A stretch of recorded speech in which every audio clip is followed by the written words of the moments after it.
भुवन सुंदर पतित पावन अवतार प्रेम पुरुषोत्तम अखिल रसामृत सिंधु भगवान श्री कृष्ण चैतन्य महाप्रभु के परम मंगलमय जीवन आलेख्य संबंध में किंचित दिग्दर्शन करने का प्रयत्न करेंगे। ये तो महत पुरुष जो अनुभव करके जो शब्द प्रयोग करते हैं वहां तो हमारी प्रवेश है नहीं, फिर भी उनके चोरित चर्बन उनके उच्छिष्ट हृदय में धारण करके हम कुछ वर्णन करने के लिए प्रयत्न करेंगे। शुद्धि जन अपने भूल भ्रांति को न देखकर महाप्रभु का अमृतमय कथा श्रवण करने के लिए प्रयत्न करेंगे।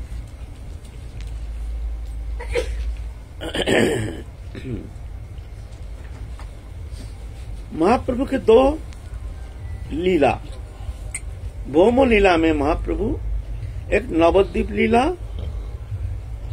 एक संन्यास लीला। नवद्वीप लीला में महाप्रभु उनकी अलग स्थिति, अलग अमृत माधुर्य रस महाप्रभु आस्वादन किए हैं और वही रस जो है वो जगत जीव को प्रदान किए हैं, जो अनुसरणीय चिंतनीय हृदय में धारण करने योग्य सदा चिंतनीय ऐसे हैं। और जो संन्यास लीला, ये लीला आचरणीय नहीं, ये तो हमारे लिए आदर्श है, चिंतनीय लेकिन आचरणीय नहीं। क्यों? संन्यास लीला कुछ अलग है, वो दिव्य है, वो इंद्रियातीत गुणातीत लोकातीत प्रभु की ये लीला, जहां जाके भगवान वो प्रेम जगत जीव को प्रदान करेंगे। किसी को आलिंगन के माध्यम से, किसी को स्पर्श माध्यम से, किसी को दृष्टि मात्र से ही उसको वो प्रेम संचारित करने में समर्थ महाप्रभु इस तरह से जगत में प्रेममय करके उनके जो दिव्य अलौकिक प्रेम को जगत जीव को प्रदान किए हैं। जो वो प्रेम किसी को साधन के द्वारा वो प्रेम प्राप्त होना कदापि संभव नहीं है। संन्यास लीला में महाप्रभु प्रदर्शन किए हैं। झारखंड के रास्ते में महाप्रभु जब गए हैं, शेर, भालू, हिंस्र जंतु, जानवर सब हिंसा भूल करके महाप्रभु के पीछे पीछे अनुगमन किए हैं। एक साथ हरिण, शेर, भालू आदि सब हिंस्र जानवर, बंदर सब एक साथ सब भूल गए हैं अपने हिंसा भूल करके, और मुख में हरिनाम भी उच्चारण किए हैं, ऐसे कहते हैं। ऐसे लीला न पहले किसी ने प्रकटन किए हैं, न भविष्य में कोई करेंगे। ऐसे जो पशु पक्षी को भी वो प्रेम प्रदान किए हैं महाप्रभु आप संन्यास लेके कुछ अलग लीला प्रकटन करेंगे। अब वो प्रेम वितरण जगत जीव के कल्याण के लिए सबके हृदय में जो परमार्थिक जो जागरण है, उस जागरण के लिए, जागरूकता के लिए महाप्रभु अब सारा भारत खंड में भ्रमण करके महाप्रभु ये शक्ति संचार करेंगे। ये लीला हम लोग आस्वादन करेंगे। आप काल हम लोग आस्वादन किए हैं, महाप्रभु संन्यास लेकर चल रहे हैं जगन्नाथ के तरफ। जगन्नाथ जाके महाप्रभु निवास करेंगे। माता की यही आदेश है। महाप्रभु व्याकुल आग्रह लेकर के चल रहे हैं, आगे आगे चल रहे हैं, हरिनाम संकीर्तन करते करते। भक्त लोग पीछे चल रहे हैं, कहीं भिक्षा, कहीं उपवास। इस तरह से महाप्रभु अखिल प्रेम सिंधु में निमग्न होकर के उस आनंद धारा वितरण करते करते महाप्रभु चल रहे हैं। अब आ पहुंचे साक्षी गोपाल। साक्षी गोपाल वहां जाके महाप्रभु विश्राम करेंगे। सब भक्त मंडली भी वहां पहुंच गए हैं। आप नित्यानंद प्रभु और साक्षी गोपाल की जो लीला है वो महाप्रभु को सुना रहे हैं। साक्षी गोपाल कैसे साक्षी गोपाल क्या लीला प्रकटन किए हैं इस संबंध में नित्यानंद प्रभु पहले प्रथम जीवन में सारा भारत पर्यटन किए हैं। तो इसलिए सब तीर्थ दर्शन करके उनके हर जगह की समस्त लीला संबंध में उनकी सुस्पष्ट धारणा है। इसलिए सब भक्त को सुना रहे हैं, तत्से महाप्रभु को वो प्रेम लीला आस्वादन करा रहे हैं। हम भी थोड़ा सा उस लीला को नित्यानंद प्रभु के श्रीमुखोद्गीर्ण जो अमृतमय शब्द उसको आश्रय करके हम लोग वो लीला थोड़ा सा आस्वादन करेंगे।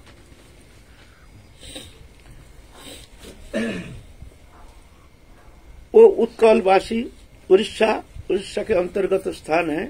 वहां रहते थे दो ब्राह्मण, बहुत सारे ब्राह्मण रहते थे। उसके अंदर एक ब्राह्मण था कुलीन, प्रवीण, उम्र में बहुत प्रवीण है और कुलीन है, और एक ब्राह्मण थे उनका ही पड़ोसी, अल्प उम्र लेकिन कुलीन नहीं है, थोड़ा सा निम्न श्रेणी के ब्राह्मण है। तो बहुत प्रेम है, सेवा करते हैं, आते हैं जाते हैं। पैसे भी उतना धन भी नहीं था। वो छोटे ब्राह्मण जो थे उनके पास कोई धन दौलत नहीं था, लेकिन वो जो कुलीन ब्राह्मण जो थे उम्र में बहुत बड़े हैं, प्रवीण हैं, वो पैसे वाले भी हैं, सम्मान भी है, प्रतिष्ठा भी है, समाज जीवन में बहुत बड़े हैं, उनकी सेवा करते थे। तो एक बार आग्रह किया है वो ब्राह्मण ने, जो प्राचीन ब्राह्मण, जब हम तीर्थ पर्यटन करेंगे उसमें पदव्रज ही पर्यटन करके ही तीर्थ पर्यटन करना एकमात्र संभव था। कोई जान वाहन नहीं था, तो सुविधा नहीं थी। आप चलेंगे साथ कौन जाएंगे? उस समय तीर्थ पर्यटन करना बहुत सहज नहीं था, रास्ता घाट नहीं था, कोई सुविधा नहीं थी, बहुत कठिन था।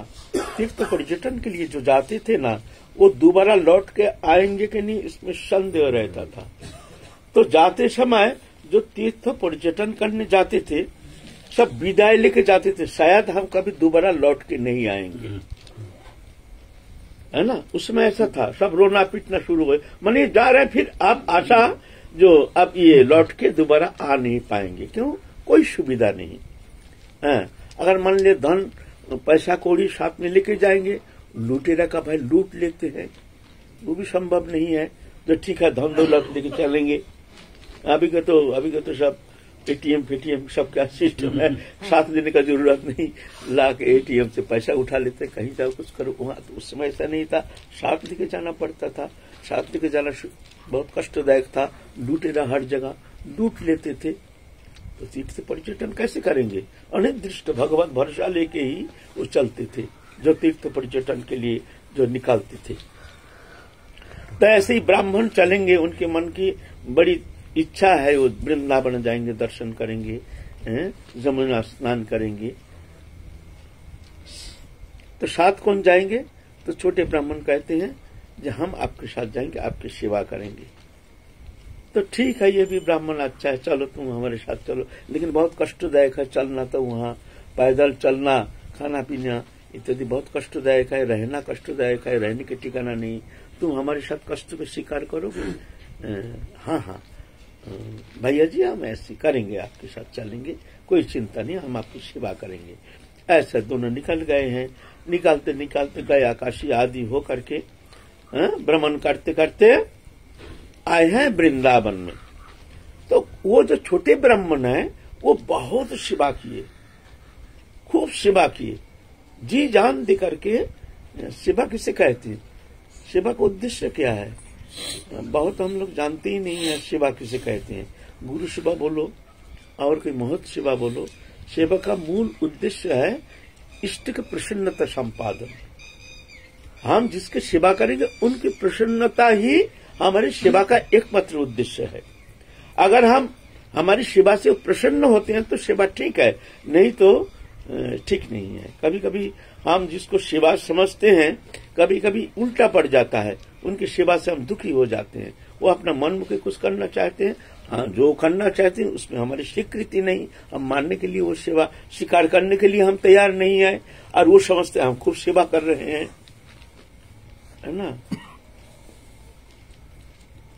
तो इस तरह से छोटे ब्राह्मण जो थे वो बहुत जी जान दे करके वो बड़े ब्राह्मण की सेवा में तत्पर रह करके उनके बहुत सेवा करके उनको खूब प्रसन्न किए।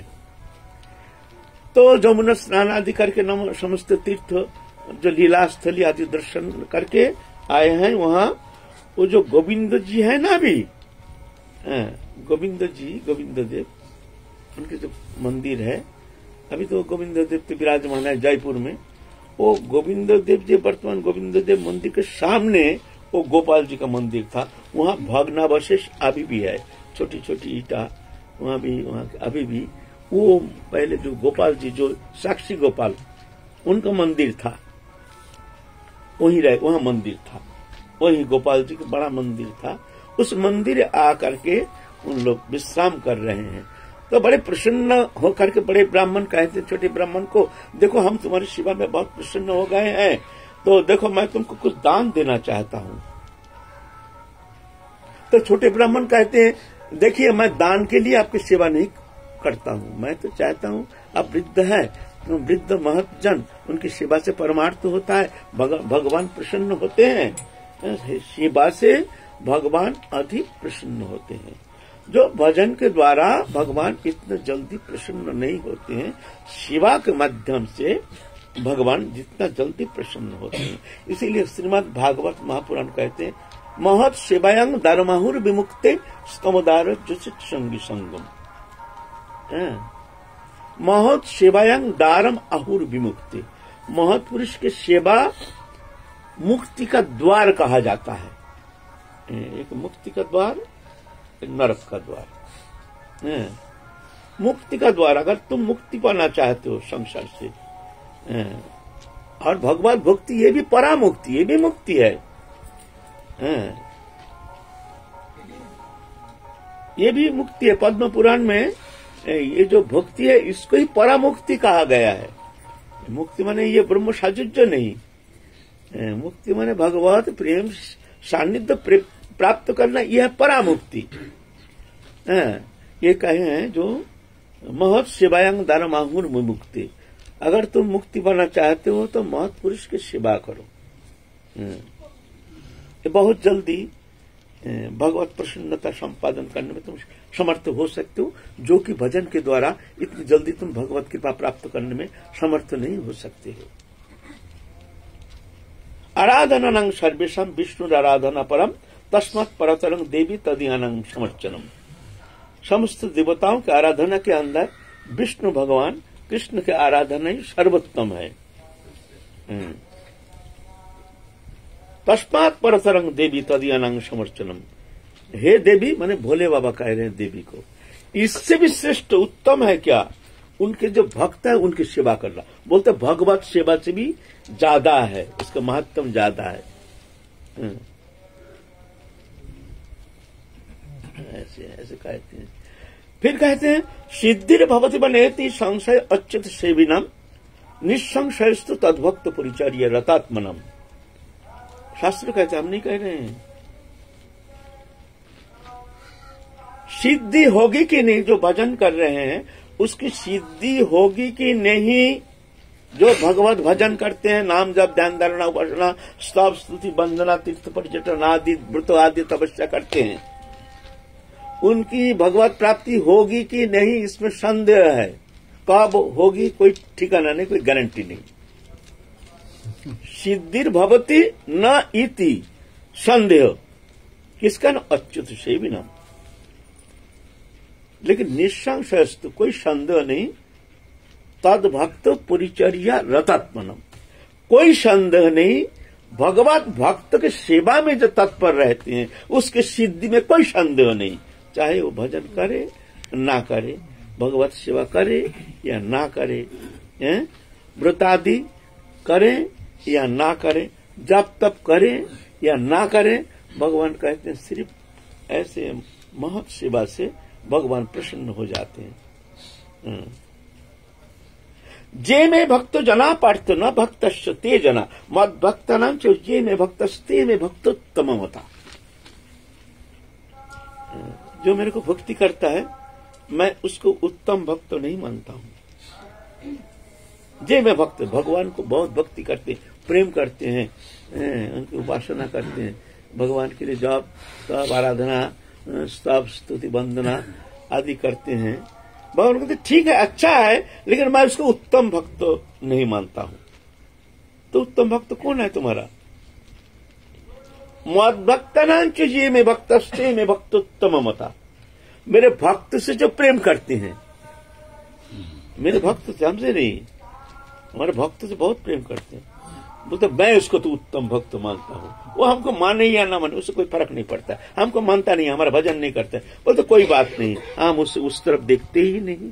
हम इतना भक्त अहं भक्त जन प्रिय, मैं भक्त जन के प्रिय होने के कारण भक्त में हमारे इतने प्रेम है, जो मैं इतने भक्त वासु अहं भक्त पराधीन स्वतंत्र बुद्धि जो। हे ब्राह्मण, मैं भक्त के अधीन हूँ। भक्त जैसे कहते हैं ऐसे हम करते हैं, भक्त जैसे नचाते हैं ऐसे हम नाचते हैं। हम भक्त के पीछे पीछे अनुगमन करते हैं। हम भूल जाते हैं, भक्त पास जा करके हम अपने भगवत्ता तक भूल जाते हैं। मैं भूल जाता हूँ जो मैं भगवान हूँ, भगवान को भगवत्ता भुला देते हैं, भक्त के पीछे पीछे अनुगमन करते हैं। यह हमारे स्वभाव है। भगवान की वीकनेस, दुर्बलता। अनंत कोटि ब्रह्मांड नायक अखिल रसामृत सिंधु। भगवान की वीकनेस, दुर्बल, भगवान की दुर्बलता, वीक पॉइंट। ये सुनने में कैसा लगता है, अजीब लगता है ना, ये भगवान की दुर्बलता। बोलते हाँ हमारे सुन लो, ये एक हमारे बड़ी वीक पॉइंट है, जे अहं भक्त पराधीन, मैं भक्त के अधीन हो जाता हूँ। भक्त प्रेम भी हमको फंसा लेते हैं, और इस तरह से फंसा लेते हैं कि मैं सब अपनी स्वतंत्रता भूल जाता हूँ। ये मेरी दुर्बलता, क्या करूँ, ये मेरी दुर्बलता। इसीलिए कहते हैं जे में भक्त जना पार्थ, जो मेरे को भक्ति करता है ठीक है, लेकिन मद भक्तानांच जे में भक्ता, जो मेरे भक्त से प्रेम करते हैं, सिर्फ प्रेम करते हैं, ते में भक्त उत्तम होता।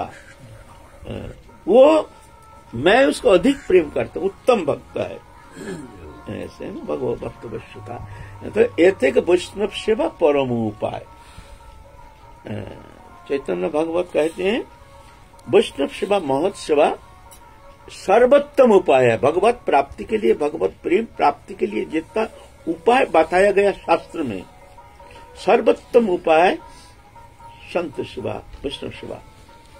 हम तेरा देखिए, हमारे आलोच्य विषय महाप्रभु के जीवन चरित्र है ना, लेकिन ये सब प्रसंग इसको छोड़ना नहीं चाहिए, क्यों हमारे एक जीवन चरित्र जिसको केंद्र करके हम आगे चल रहे हैं, तो ये वर्णन भी जरूरी है, ये भी सत्संग है। ये नहीं सिर्फ कहानी जीवन चरित्र, जब कोई प्रसंग आता है तो उस विषय में थोड़ा स्पष्टीकरण ये जरूरी है। किसी ने किसी महत् पुरुष की सेवा करने के लिए जो प्रेरित हुए हों और उन्होंने मन प्राण से चेष्टा भी की हो उन महत् पुरुष को प्रसन्न करने के लिए, यत्किंचित तो वो महत् पुरुष प्रसन्न नहीं हो पाए उनकी सेवा से। उन्होंने प्रयास तो बहुत किया, लेकिन महत् पुरुष जो है किसी भी प्रकार से वो प्रयास किया ही नहीं, बहुत प्रयास किया नहीं, वो प्रयास किया ही नहीं। अगर जिसको तुम प्रयास कहते हो वो अपना स्वतंत्रता, स्वतंत्र विचारधारा, जो ऐसे सेवा करने से ये ठीक है, लेकिन महाप्रभु चाहते, माने महापुरुष चाहते ऐसा नहीं, सेवा तो ऐसी होनी चाहिए। माने हमारे उद्देश्य है, चेष्टा के उद्देश्य है मत कैसे प्रसन्न होते हैं, उनको हम कैसे खुशी करेंगे। मैं कहता हूं हमारे गुरुजी जब थे, पहले जब आए हैं ना, हम गुरु सेवा के लिए ही एक पत्र हम बाबा जी बने, नहीं तो बाबा जी बनने का हमारा कोई उद्देश्य नहीं था। जब हमको गुरु सेवा मिलेगा हम गुरु सेवा करेंगे, मन में ऐसे तमन्ना थी। लेकिन उस समय गुरुदेव बहुत कठोर थे, हमको पास आने नहीं देते थे। एक दिन चरण छू थोड़ा स्पर्श कर प्रणाम किया, इतना फटकार लगाया हमको, घबरा गए हम। एक चरण में फूल लेकर के चरण में देने गए, फटकार लगाया, पास जाने नहीं देते थे। शौच क्रिया के लिए जाते हैं, हम कमंडोल लेके थोड़ा जाना चाहते, तुम क्यों आए, जाओ यहां से, जाओ। अरे तो हम घर छोड़े हैं किस लिए?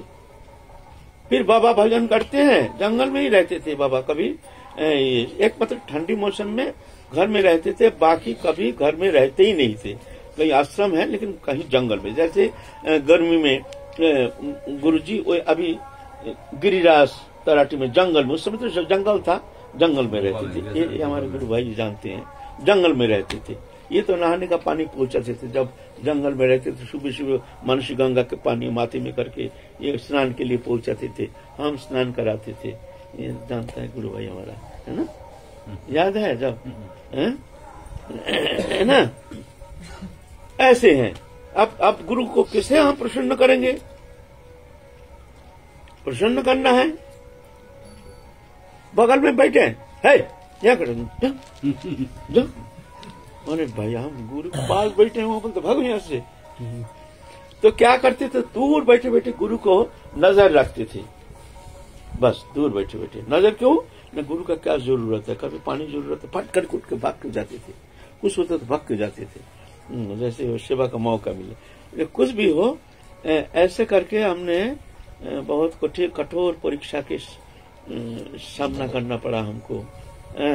चरण संबोधन करने गए रात को, गुरुदेव छूने नहीं देते थे चरण पर। कोई जे कहेगा जो मैं गुरुदेव का बहुत चरण सेवा किया हूँ, वो ही गुरु भाई कह नहीं सकता है। चलो चलो जो कीर्तन करो, हाथ ने ये जानता है गुरु भैया, जानता है, उतना सहज नहीं था गुरुदेव का अंग संबोधन करना। रात को जाकर हाथ पाव दबाओ। ये एक दिन गया था अपने केसी घाट में, एक फटकार लगाया था, सबने फटकार लगा दिया था, तो दबाने गया था, हमारा भी याद है। जय हो, माने मूल है गुरुदेव को प्रसन्नता संपादन। गुरु कैसे प्रसन्न हो जाए? हम जो किया है बोले चेष्टा किया है, लेकिन गुरु प्रसन्न नहीं। तुमने झूठ बोलते हो, तुमने चेष्टा किया ही नहीं। तुमने अगर चेष्टा जिसको कहते हो तो तुम अपने विचार, अपने इच्छा थोपने का प्रयत्न किया। चेष्टा होने से क्यों हुआ प्रसन्न? जब गुरुदेव भजन करते थे, हम पीछे क्या न गुरुदेव के सामने नहीं जाते थे, किसी को जाने भी नहीं देते थे, क्यों गुरुदेव को कोई डिस्टर्ब ना करे। ऐसे इस तरह से गुरु प्रसन्नता संपादनी, यह है मूल उद्देश्य। बोले हमने बहुत कोशिश किया, गुरु प्रसन्न हुआ नहीं, गुरुदेव को प्रसन्न कर नहीं पाया, तुम मिथ्यावादी, तुमने चेष्टा, तुम अपना विचारधारा आपने उसको थोपने का कोशिश किया। जीव अनादि बहिर्मुख, अब शास्त्रों से प्रेरित होकर के, महत पुरुष की वाणी से प्रेरित होकर के वो अगर महत सेवा में जाएं तो कुछ न कुछ तो गलतियां होंगी। वो हो सकता है कि वो उनका अभिमान भी उसमें संयुक्त हो। अब संस्कार, अनादि संस्कार, प्रबल संस्कार, वो स्वतंत्र बुद्धि नहीं छोड़ पाए, लेकिन इच्छा तो कर सकता है। महत पुरुष की इच्छा तो करना भी चाहिए, करना तो चाहिए। इसका मतलब थोड़ी है जो हम चेष्टा छोड़ देंगे, आग्रह छोड़ देंगे, तो मोहित मुक्त तो है ही। फिर मैं कहता हूँ, फिर आगे जा रहा हूँ थोड़ा सा। हम लोग महाप्रभु के जीवन से आलोचना कर रहे हैं, लेकिन ये भी बहुत ही प्रयोजनीय वस्तु है, क्योंकि बहुत सेवा जो है ना, ये गुरु सेवा, ये भजन का प्राण केंद्र है। भजन पीछे, ये गुरु सेवा को माध्यम करके ही हमको आगे बढ़ना है। तो हमने पहले देखो, कुछ फटकारेंगे, डंडा बनेंगे, कुछ भी करेंगे, करने दो ना, हम तो चेष्टा छोड़ेंगे नहीं। हम तो कोशिश करेंगे। प्रेम सरोवर रहते थे, 1980 की बात है। 1980 माने 43 साल पहले की बात, 44 साल पहले की बात है। सब कीर्तन करते, हम कीर्तन नहीं, गुरु जी के पास चले गए चरण दबाने के लिए। पहले तो 2 दिन तो भगा दिया, फिर हम आशा छोड़ी नहीं, तृतीय दिन गए। फिर बाबा थोड़ा नरम हो गए, तो बोलते ऊपर से दबाओ, माने भीतर हाथ मत लगाओ, माने कंबल उठा करके शरीर को स्पर्श मत करना। तो ठीक है, हम बोले भाई कोई रकम तो थोड़ा सा लाइन तो मिल जाए हमको, थोड़ा सा नंबर तो आ जाए। ऊपर से दबा रहे हैं, फिर रोज जाके ऊपर से दबाते, कंबल के ऊपर दबाने से आनंद थोड़ी आता है। फिर क्या किया, आस्ते आस्ते ऊपर का एक कंबल हटा दिया, दूसरा कंबल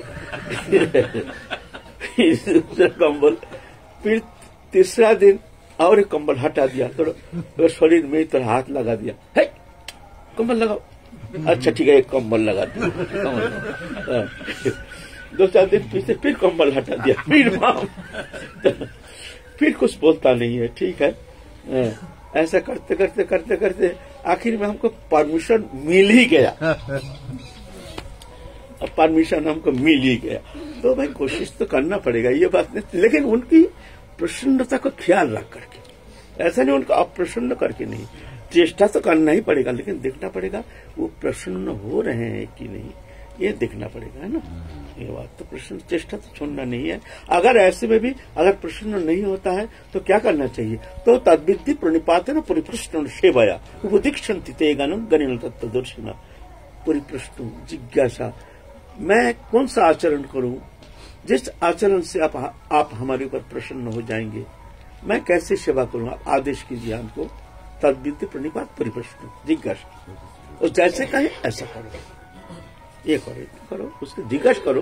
तुम स्वतंत्र होकर के स्वयं अपने ऊपर मत लो, उसे प्रश्न करो, मैं क्या करूं, कौन सा सेवा करूं। हमारी सेवा करने की बहुत इच्छा है, क्या मैं भूल कर रहा हूं, अगर भूल है तो आप आदेश कीजिए, मैं कैसे सेवा करूं।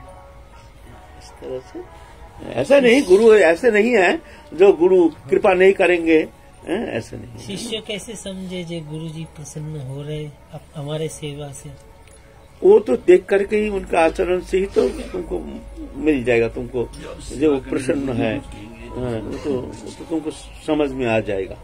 तो ठीक है, इस तरह से वो छोटे ब्राह्मण जो निकटस्थ हैं उनके लिए तो ये ठीक है। अब जो दूरगामी जो रह रहे हैं सब तो महत्पुरुष के बिल्कुल समीप नहीं रह सकते। हाँ, तो वो गुरु सेवा कैसे करेंगे, वो गुरु को प्रसन्न कैसे करेंगे, गुरु उनके ऊपर कैसे प्रसन्न होंगे, ये बेकार बात है। गुरु व्यापक है, गुरु एक फिगार नहीं है, गुरु एक फिगार नहीं है, ये तो सोर्स है, ये एक सोर्स है, यहाँ से सप्लाई होता है। तो गुरु सर्वव्यापक है, तुम ये समझना, तुम कितनी दूर रहो, गुरु देख रहे हैं तुम्हारे सब एक्टिविटीज, तुम्हारे जो क्रियाकर्म, ये समझना जो हम गुरु जानते नहीं हम क्या कर रहे हैं, गुरु सब जानते हैं, है ना। तो वहां रह करके गुरु प्रसन्नता का सर्वोपरि सर्वश्रेष्ठ उपकरण है श्रद्धा। गुरु के प्रति विश्वास और श्रद्धा, ये दोनों का एक कम होने से गुरु सेवा होना संभव नहीं है। एक श्रद्धा कम या विश्वास कम, हम अगर समझ ले तो गुरु तो कुछ जानते ही नहीं है, कुछ समझते ही नहीं है, उनका तो उम्र हो गया, ये XYZ कुछ भी हम मन में धारणा कर लिया। सबसे पहले गुरु जी को मन को जानना जरूरी है। उनका दिमाग तो उतना काम नहीं करता है, वो थोड़ी ये समझ पाएंगे हम क्या चाहते हैं, कैसे ठीक ठीक सेवा होती है। तो ऐसा है ना, ये भ्रम है, मन से हटा दो, जानना वो सर्वज्ञ है, सर्वज्ञ है गुरुदेव। गुरुदेव को कभी साधारणीकरण नहीं करना चाहिए, ये तुम्हारे अज्ञानता। गुरु जहाँ, तो अगर दूर रह करके वहां पर तुम गुरुदेव की प्रसन्नता के लिए गुरु के चरण में अटूट श्रद्धा रख करके तुम काम करते रहो, नाम करते रहो, गुरु चरण में मन को समर्पित करके गुरु प्रसन्नता संपादन के लिए तुम उसको साधन भजन करते जाओ। तो देखना गुरु वहीं पर तुमको गुरु कृपा मिल जाएगी। बहुत दूर रह करके भी गुरु के परम प्रिय पात्र हो सकते हैं, और नजदीक रह करके भी वो गुरुद्रोही हो सकते हैं।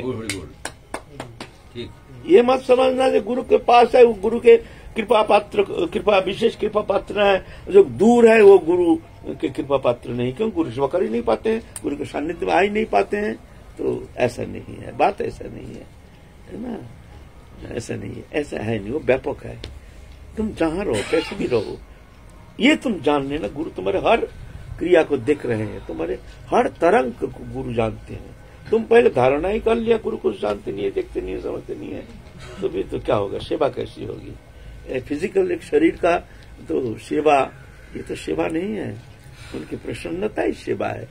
ये 3 प्रकार से सेवा होती है, तन से, मन से और धन से।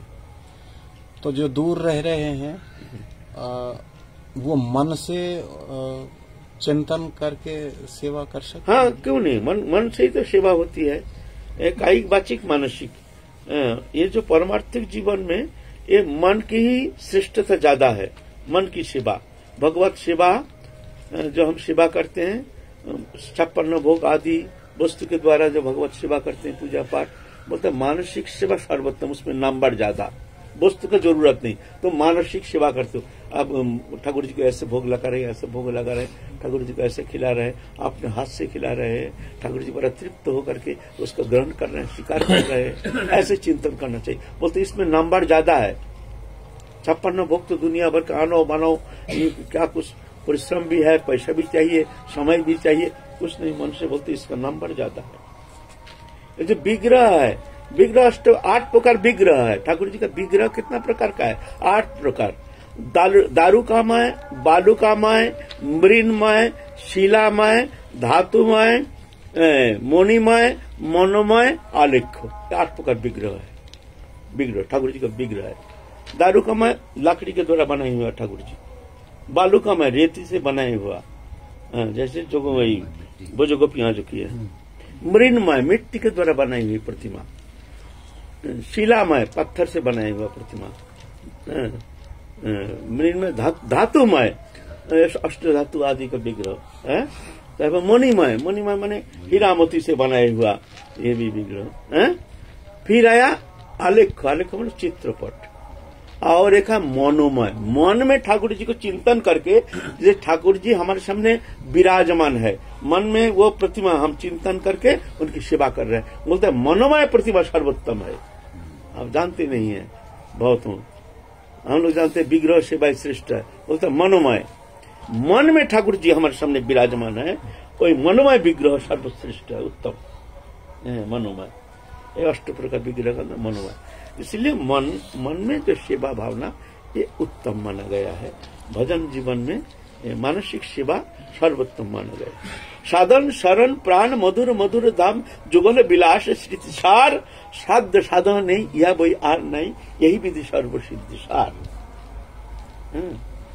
साधन शरण प्राण स्वरण मधुर मधुर धाम जुगल विलास स्मृति सार, साध्य साधन यही, यह वही आर नहीं, है ना। तो इससे बोलो फिर, जो मन में जो कर रहे हैं वो तो राधा रानी का चिंतन कर रहे हैं, राधा रानी से हटा करके गुरु का करें, या गुरु की जो सेवा चिंतन है या गुरु को प्रसन्न करने के लिए भावना है, तो क्या गुरु की अलग से करें या राधा रानी के चिंतन में ही गुरु की सेवा हो जाएगी? अगर गुरु लीलाशरण में, लीलाशरण पद्धति जो है उसमें तो सखी रूपा गुरु मंजरी, उनके साथ हमको सेवा में रहना है। उनकी उसमें गुरु सेवा का उतना इम्पोर्टेंस है नहीं, गुरु सेवा का। हाँ, सेवा करते हैं, प्रातःकाल उठ करके गुरु रूपा सखी मंजरी को जगा करके उनको स्नान क्रिया आदि समापन करके फिर गुरु जी सखी मंजरी को लेकर जा रहे हैं निकुंज भवन में, निकुंज भवन में राधा रानी को जगा रहे हैं, जगा करके फिर ये सब क्रिया है ना, वह गुरु सेवा का उतनी इम्पोर्टेंस है नहीं। लेकिन शरीरधारी पंचभौतिक शरीर संबंधी, जहां हम शरीर में है, ये शरीर संबंधी जब है तब हमको गुरु सेवा का श्रेष्ठता है, उसमें गुरु सेवा की प्राधान्यता अधिक है। तो शरीर के द्वारा क्या सेवा होती है? एक तो विग्रह सेवा और गुरु विद्यमान है गुरु सेवा, तो इसमें गुरु सेवा का श्रेष्ठता, गुरु सेवा का श्रेष्ठता।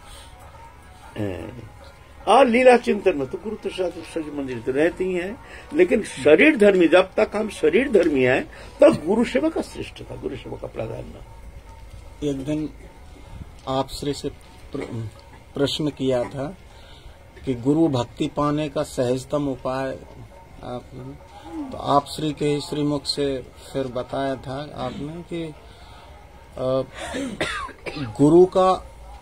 गुरु की याद हर समय आती रहे, हर समय गुरु के चिंतन, गुरु के स्मरण चिंतन बना रहता है, वो गुरु भक्ति पाने का सहजतम उपाय, सरलतम उपाय। ऐसे आप देखो, छोटा बच्चा है, कुछ जानता नहीं है, लेकिन माँ को छोड़ के कुछ जानता ही नहीं है, खाना आता नहीं है, पहनना आता नहीं है,